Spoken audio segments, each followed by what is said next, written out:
मिट्टी से रिश्ता फिर से जोड़ना होगा, खेती को संस्कार बनाना होगा। नमस्कार दर्शकों, इस विशेष कार्यक्रम में मैं निशित जोशी आपका हार्दिक स्वागत करता हूं। दर्शकों, आज हम एक ऐसे प्रेरणादायक व्यक्तित्व से संवाद करने जा रहे हैं जिन्होंने कृषि को सिर्फ आमदनी नहीं बल्कि आत्मनिर्भरता, पर्यावरण और संस्कृति से जुड़ा हुआ एक जन आंदोलन माना। जिन्होंने प्राकृतिक कृषि को सिर्फ एक पद्धति नहीं बल्कि धरती माँ का जीवंत दर्शन बना दिया। हम बात कर रहे हैं और हम संवाद करने जा रहे हैं गुजरात राज्य के महामहिम राज्यपाल श्री आचार्य देवव्रत जी के साथ। सर, दूरदर्शन के साथ बात करने के लिए आपका बहुत बहुत शुक्रिया। धन्यवाद जोशी जी। तो सबसे पहला प्रश्न जो आपसे पूछने का मन हो रहा है कि प्राकृतिक कृषि करने की जो प्रेरणा आपको मिली वो कहाँ से मिली, उसके बारे में बताइए। जोशी जी, हरियाणा प्रदेश में गुरुकुल कुरुक्षेत्र है। वहाँ 35 वर्ष तक मैं प्रधानाचार्य रहा। उस गुरुकुल में लगभग 22 प्रांतों के 1,500 बच्चे आवासीय रूप से पढ़ते हैं। हमारा वहाँ फार्म भी है लगभग 200 एकड़ का। तो मैं वहाँ रासायनिक ही खेती करता था। यूरिया, डीएपी, पेस्टिसाइड, इंसेक्टिसाइड वो सभी डालता था जो आम किसान करता है। एक दिन एक घटना हुई, चावल का मेरा खेत था और एक कृषि कर्मचारी उसमें पेस्टिसाइड का छिड़काव कर रहा था। वो उसके मगज में चढ़ा और वो बेहोश होकर खेत में गिर पड़ा। हम उसको हॉस्पिटल में ले गए। 3-4 दिन में उसकी जान तो बचा ली, लेकिन मैंने अखबारों के माध्यम से बहुत पढ़ा था कि भारतवर्ष में प्रतिवर्ष सैकड़ों किसानों की जान इस प्रकार की घटनाओं से जाती है। और मेरे मन में एक विचार इस घटना से आया कि इस कर्मचारी न तो इस दवाई को पिया था न खाया था, केवल सूंघने मात्र से वो मर जाता। मेरे पास जो 1,500 बच्चे पढ़ते हैं उनको मैं जो गेहूं, चावल, दाल, भाजी, सब्जी खिलाता हूँ उसमें सीधा इस जहर का स्प्रे करवाता हूँ। तो इस घटना से मैंने निर्णय लिया कि आज के बाद मैं इस पाप को नहीं करूँगा और मैं जहर मुक्त खेती करूँगा। यहाँ से मेरे को एक प्रेरणा मिली। बहुत बहुत आपने अच्छी प्रेरणा मिली और उसकी वजह से काफ़ी लोगों की जान भी बच गई। अभी भी काफ़ी लोगों के मन में एक भ्रम है और दोनों जो प्राकृतिक खेती है और जैविक खेती है उनको एक ही मानते हैं। तो कृपया ये बताइए कि इन दोनों में क्या अंतर है। हाँ जोशी जी, जब मैंने निर्णय लिया कि मैं रासायनिक खेती नहीं करूँगा तो मैं कृषि विभाग के लोगों के पास में गया। उनसे मैंने जानकारी ली कि मैं रासायनिक खेती का विकल्प चाहता हूं। तो उन्होंने मुझे बताया कि आप जैविक खेती कर सकते हैं। तो इसकी ट्रेनिंग मैंने अपने कृषि कर्मचारियों को भी दिलाई और खुद भी मैं उसमें बैठा। तो उस ट्रेनिंग में हमने गड्ढे सीमेंटेड बनाए गए, उनमें गोबर की खाद डालना और उसमें जो केचुआ, अर्थवर्म, जिसको गुजराती में अलसिया बोलते हैं, वो विदेश से लाया जाता है। और वो मिट्टी नहीं खाता, केवल गोबर खाता है। ज़्यादा टेम्परेचर में मर जाता है और ज़्यादा डाउन टेम्परेचर आता तो भी मर जाता है। उसको हम खरीद के लाए और वो हमने पूरा सिस्टम बना दिया। 2-2.5 महीने तक वो उस खाद को, गोबर को खाता है और जो पेट से निकालता फिर उसको छानते हैं। वो अर्थवर्म, केचुआ ऊपर आ जाता है, वर्मी कंपोस्ट बोलते नीचे आ जाता है, फिर वो खेत में डालते हैं। तो इस तरह मैंने जैविक खेती 5 एकड़ में शुरू की। पहले वर्ष मेरे को कुछ नहीं मिला, कीट पतंग सब खा गए। दूसरे साल फिर मैंने किया तो लगभग 50% मेरे को मिला। तीसरे साल फिर किया तो लगभग 80% मिला। लेकिन न तो मेरी जैविक खेती में मेहनत कम हुई न मेरी खर्चा कम हुआ और न मेरे को उत्पादन पूरा मिला। तो मेरे मन में एक बात आई और मैं उस समय एक कृषि विज्ञान केंद्र के मुखिया थे डॉक्टर हरिओम जी। आज भी वो हमारे फार्म को और लोगों को ट्रेनिंग देते हैं और पद्मश्री प्राकृतिक खेती की दिशा में उनको भारत सरकार ने दिया है। उस समय वो रासायनिक ही का प्रचार करते थे क्योंकि उसी प्रकार की पद्धति के साइंटिस्ट थे। मैं उनके पास गया, उनसे कहा डॉक्टर साहब आप द्वारा बताई गई जैविक खेती को मैंने पिछले 3 साल से किया है, इसमें मेरे को कोई लाभ नहीं हुआ। मेरे पास तो गुरुकुल में लगभग 200 एकड़ ज़मीन है। जिस किसान खेडूत के पास है ही 2-4 एकड़ ज़मीन, वो इस जैविक खेती को करेगा तो उसके बच्चे कहाँ से खाएंगे, कैसे उसका जीवन चलेगा। तो उन्होंने मुस्कुरा के कहा जी यही जैविक खेती है। तो मैंने कहा इसमें उत्पादन क्यों नहीं मिलता, क्यों हम इस दिशा में नहीं बढ़े। तो डॉक्टर हरिओम जी ने मेरे को 2 छोटी छोटी बुकलेट दिए। वो एक एग्रीकल्चर यूनिवर्सिटी हिसार के साइंटिस्ट का था, एक एग्रीकल्चर यूनिवर्सिटी लुधियाना के साइंटिस्ट का था, और उसमें जैविक कृषि क्या है इस पद्धति पर कुछ प्रकाश डाला था। उसमें लिखा था कि भारत देश के खाद्यान्न भंडार को भरने के लिए प्रमुख रूप से 2 फसलों का योगदान है, एक गेहूं और एक चावल, और इन दोनों फसलों को भरपूर पैदावार प्रति एकड़ लेनी है तो 1 एकड़ में 60 किलो नाइट्रोजन की जरूरत पड़ती है। अब यदि हमने रासायनिक खेती करनी है तो आप महीना 1.5 महीना के अंतर से 60 किलो नाइट्रोजन खेत में डाल दो, उत्पादन पूरा हो जाएगा, नाइट्रोजन पूरा मिल जाएगा। लेकिन जैविक खेती में 60 किलो नाइट्रोजन पूरा करना हो तो कैसे होगा। उस पुस्तक में लिखा था कि 1 टन गोबर की खाद में 2 किलो नाइट्रोजन है। 1 टन गोबर की खाद में 2 किलो नाइट्रोजन और हमें 60 किलो चाहिए। तो इसका मतलब 1 एकड़ में 300 क्विंटल गोबर की खाद पड़ेगी तो 60 किलो नाइट्रोजन मिलेगा, और 60 किलो नाइट्रोजन पूरा होगा तो उत्पादन पूरा होगा, नहीं मिलेगा तो नहीं होगा।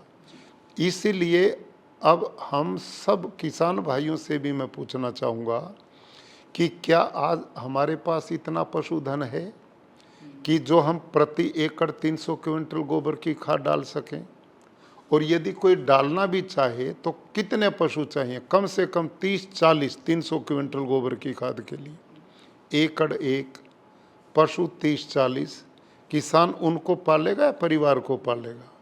इसका नाम है जैविक खेती। दूसरा, जब इतनी गोबर की खाद कोई खेत में डालेगा तो उसमें मीथेन, नाइट्रस ऑक्साइड जैसी जहरीली गैसें जो पर्यावरण को दूषित करने का काम करती हैं वो पैदा होंगी। तीसरा, जब इतनी गोबर की खाद किसी खेत में पड़ेगी तो उसमें खरपतवार, वीड्स, निंदामण इतना पैदा होगा कि किसान की सारी लेबर ही उसमें लग जाएगी, बचेगा ही कुछ नहीं। चौथा, हमारे खेतों में 2 प्रकार के कीट हैं, एक मित्र कीट, एक शत्रु कीट। शत्रु कीट बढ़ते हैं तो मित्र कीट को खा जाते हैं और खेत में बीमारियां फैलाते हैं। और कृषि वैज्ञानिक इस बात को कहते हैं कि जो शत्रु कीट है उसका भोजन मित्र कीट से 2 गुना है। जब हम उसको इतना गोबर की खाद देंगे, खुला भोजन देंगे तो शत्रु कीट बढ़ेगा। इसलिए जैविक खेती में खेती की बीमारियों पर कंट्रोल होना असंभव है, इसलिए उत्पादन नहीं मिलता। हमारी भारत सरकार, प्रदेश सरकारें पिछले 30-40 सालों से जैविक खेती को प्रमोट करती आई है, लेकिन आज तक भारत देश में किसानों के लिए जैविक खेती लोकप्रिय नहीं बन पाई। देश में इसके कोई मॉडल नहीं बन पाए, इसलिए जैविक खेती लाभकारी सिद्ध नहीं हुई। इसी बीच में मेरा प्राकृतिक खेती से परिचय हुआ। अब प्राकृतिक खेती क्या है? हम जंगल में जाएं, वहाँ हजारों तरह के अलग छोटे बड़े पौधे होते हैं। उस जंगल के पौधों को यूरिया कौन देता है? डीएपी कौन देता है? जंतुनाशक कौन डालता है? गोबर की खाद कौन देता है? पानी कौन देने जाता? कोई भी नहीं।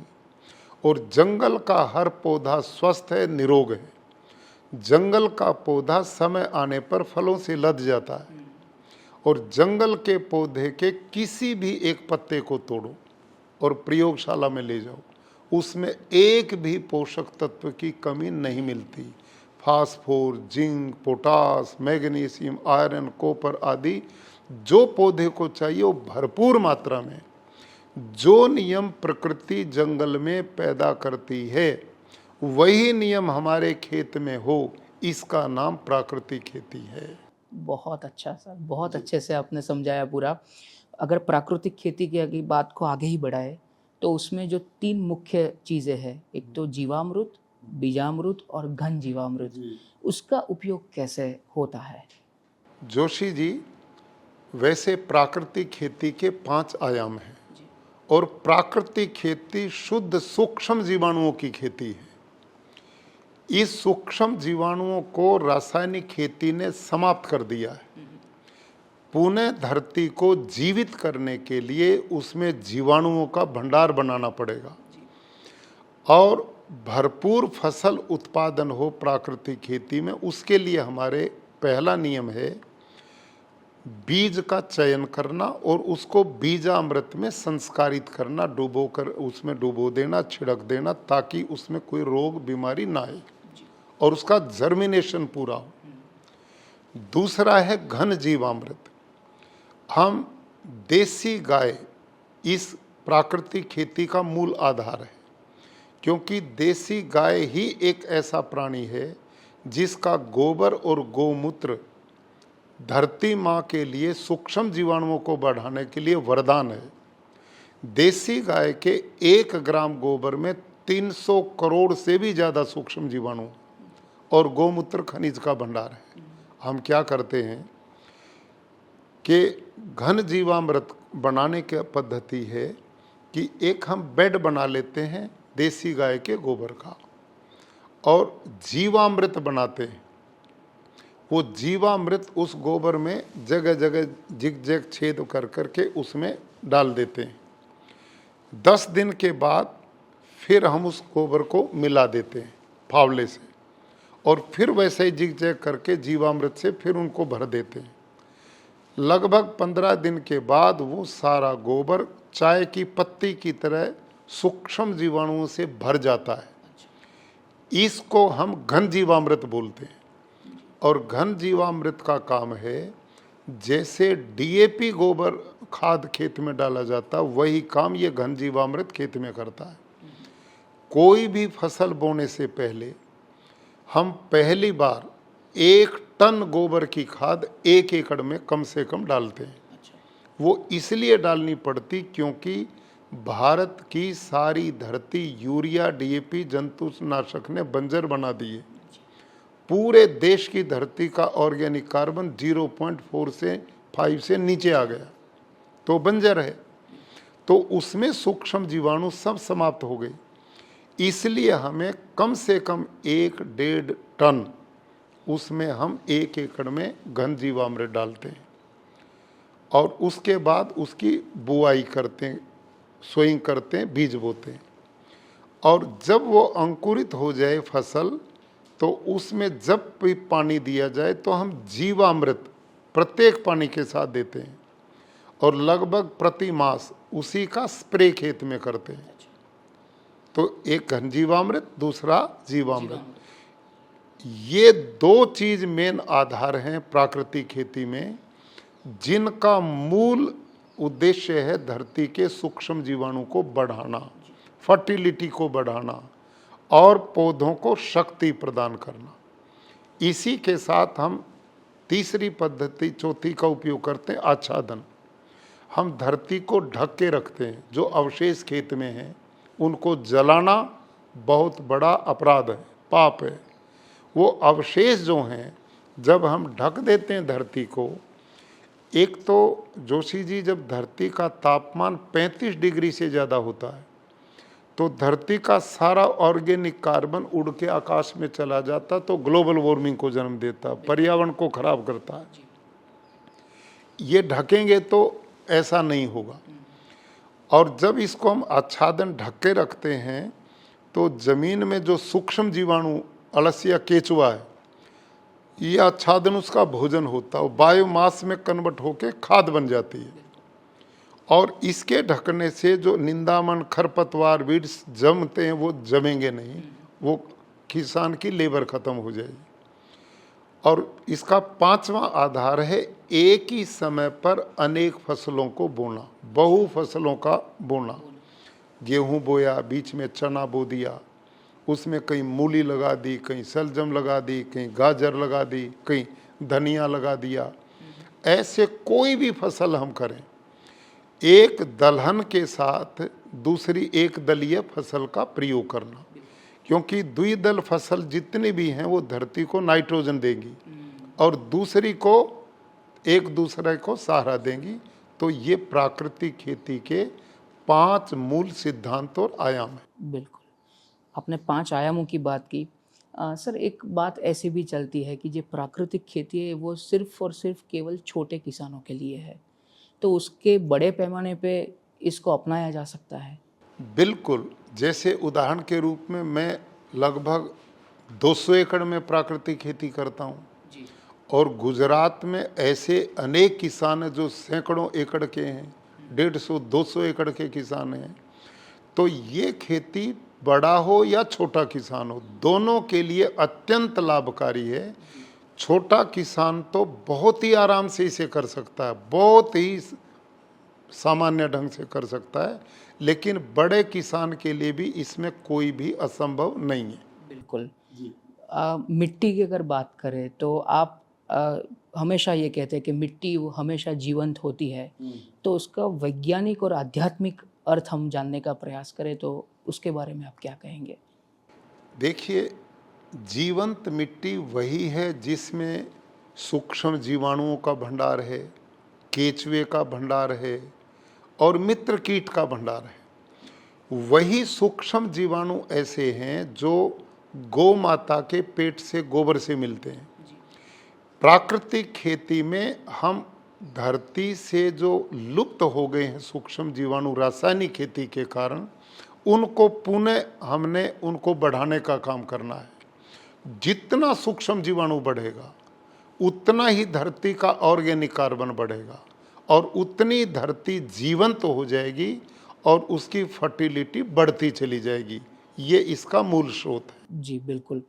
उर्वरकों की बात करें, रासायनिक उर्वरकों की वजह से जो उर्वरकता है वो कम होती जा रही है, तो उसको पुनर्जीवित कैसे किया जा सकता है? हाँ, उसका मैंने यही बताया है कि उर्वरक जो रासायनिक खाद हैं उन्होंने सूक्ष्म जीवाणु मार दिए, जो केचुआ धरती में था वो मार दिया, मित्र कीट थे वो समाप्त कर दिए, जो हमारे पक्षी मित्र थे वो नहीं बचे, ऐसे प्राणी जो धरती के संतुलन को बनाते थे वो सब मर गए।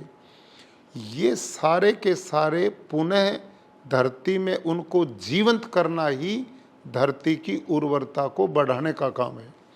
प्राकृतिक खेती धरती के ऑर्गेनिक कार्बन को हर वर्ष बढ़ाती जाती है, इसलिए उत्पादन भी बढ़ता जाता है।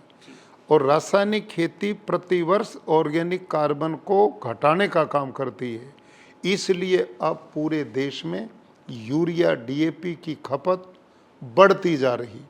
डॉक्टर स्वामीनाथन ने जब हरित क्रांति प्रारंभ की तो उन्होंने बहुत अच्छा मिशन लिया था, देश की उस समय जरूरत थी, इसका कोई विरोध नहीं, लेकिन हमने ये नहीं समझा कि उन्होंने 1 हेक्टेयर में कुल 13 किलो नाइट्रोजन डालने की सिफारिश की थी और आज हम बढ़ते बढ़ते 1 एकड़ में 13 बैग डाल रहे हैं, जिसका परिणाम धरती तो बंजर हो गई, लेकिन उसमें जो पैदावार है उसने लोगों में cancer, heart attack, diabetes, kidney fail, pancreas fail, चर्म रोग, दुनिया भर के रोग जो आज अस्पताल भरे पड़े हैं, ये हमारे इस खान पान का दोष है। आज से 50 साल पहले जब ये यूरिया डीएपी नहीं था, कैंसर नाम की बीमारी को कोई नहीं जानता था, हार्ट अटैक को नहीं जानता था, डायबिटीज को नहीं जानता था, किडनी फेल हो गई, ये सब कोई बीमारियां नहीं थी। ये सब स्लो पॉइजन हम सब के शरीरों में जा रहा है और आज छोटे छोटे बच्चों में भी हार्ट अटैक आ गया, छोटे छोटे बच्चों को कैंसर हो रहे हैं, अस्पताल भरे पड़े हैं। भारत सरकार प्रतिवर्ष लगभग 2 लाख करोड़ रुपया विदेश में देती है और बदले में यूरिया डीएपी खरीदती है, और यहाँ किसानों को सब्सिडी पे देकर हम सारी धरती को बंजर बनाने का काम कर रहे हैं और लोग बीमार हो रहे हैं। मैं किसान भाइयों से भी आग्रह करूँगा कि उनको समझना चाहिए कि हम क्षणिक लाभ के लिए कितना बड़ा प्रकृति के साथ जुल्म कर रहे हैं। पर्यावरण दूषित, पीने का पानी नहीं बचा, बोतलें हाथ में लिए फिरते हैं, हवा लेने की नहीं बची, धरती माँ बंजर हो गई, जहरीली बना दी। तो इन सब का समाधान केवल और केवल देसी गाय आधारित प्राकृतिक खेती है। जी। तो देसी गाय आधारित प्राकृतिक खेती की ही बात को आगे बढ़ाते हैं। आपने जैसे बल दिया गौपालन और देसी गाय आधारित खेती, तो इसके पीछे थोड़ा आप विस्तार से बताइए कि आपका दर्शन क्या है सर? जी जी, बिल्कुल आपने अच्छा पूछा। मैंने अनेक कृषि वैज्ञानिकों से संपर्क किया। इस समय लगभग 10-12 एग्रीकल्चर साइंटिस्ट की टीम मेरे मिशन में साथ काम करती है। उनमें एक डॉक्टर बलजीत सारन हैं, इस समय एग्रीकल्चर यूनिवर्सिटी हिसार में प्रोफेसर हैं और वो माइक्रोबायोलॉजी के साइंटिस्ट हैं। उनको मैंने गधे का, घोड़े का, गाय का, ऊंट का, बकरी का, भैंस का, जर्सी गाय का, हॉस्टन फ्रीजन गाय का, भारतीय नस्ल की मूल गाय जो देसी साहिवाल, इन सब के गोबर मैंने इकट्ठे किए, सुखा के अलग अलग थैलियों में भरे और उस थैली पे मैंने नंबरिंग की 1 2 3 4, और वो सारी थैलियाँ किस में किस पशु का मल गोबर है उन साइंटिस्ट को नहीं पता था। मैंने अपनी डायरी में लिखा था कि 1 नंबर थैली में किस पशु का है, 2 में किसका, 3 में किसका, और वो मैंने उनको एक्सपेरिमेंट के लिए दी। डॉक्टर साहब देखिए, धरती माँ की उपजाऊ क्षमता बनाने के लिए किस पशु का मल गोबर ठीक है। तो उन्होंने लगभग 6 महीने तक इस पर रिसर्च किया और जब उन्होंने थैली मुझे पकड़ाई तो भारतीय नस्ल की देसी गाय शाहीवाल की वो थैली थी। उसमें उन्होंने बताया कि इसके 1 ग्राम गोबर में 300 करोड़ सूक्ष्म जीवाणु, और जो गाय दूध नहीं देती उनके गोबर में सूक्ष्म जीवाणु 500 करोड़ तक 1 ग्राम में हो जाते हैं। और गोमूत्र खनिज का भंडार है। धरती में किसी भी प्रकार की फसल में बीमारी आए तो उसके रोग निवारण का सर्वोत्तम साधन है गोमूत्र और ये गोबर। तो इसलिए गाय के प्रति जो प्राचीन भारत में सम्मान का भाव रहा, गावो विश्वस्य मातरः, वेदों ने ऐसा कहा, तो ये कारण यही था कि गाय जो भारतीय नस्ल की देसी गायें, साहिवाल, थारपारकर, राठी, गिर, हरियाणवी, अंगोल, ये हमारी लगभग 45 ब्रीड हैं देश के अंदर, नस्लें गाय की, और इंडिजीनस गाय जो जिस देश में मूल है उन सब में ये गुण है। और इसलिए इनका दूध भी जो ऑस्ट्रेलिया और न्यूजीलैंड में रिसर्च वहाँ के साइंटिस्ट ने किया दूध पे, तो भारतीय नस्ल की देसी गाय का दूध A2 पाया गया। और वो कहते हैं A1 जो दूध है उसकी अपेक्षा A2 दूध मानव स्वास्थ्य के लिए सर्वोत्तम है। दूध भी सर्वोत्तम और गोबर गोमूत्र कृषि के लिए वरदान। इसलिए गाय अर्थ के भारत को आर्थिक की समृद्धि बनाने में बहुत बड़ा योगदान करती है। इसलिए भारत में भगवान कृष्ण से लेकर प्राचीन ऋषियों से लेकर गौ माता का सम्मान इसलिए रहा है कि वो मानव स्वास्थ्य के लिए और धरती के स्वास्थ्य के लिए, पर्यावरण को बचाने के लिए सर्वोत्तम पशु है। રાજ્યપાલ આચાર્ય દેવવ્રત સાથેનો સંવાદનો ભાગ 2 નિહાળો આવતા શનિવારે બપોરે 1:30 કલાકે માત્ર ડીડી ગિરનાર અને ડીડી ન્યૂઝ ગુજરાતી પર।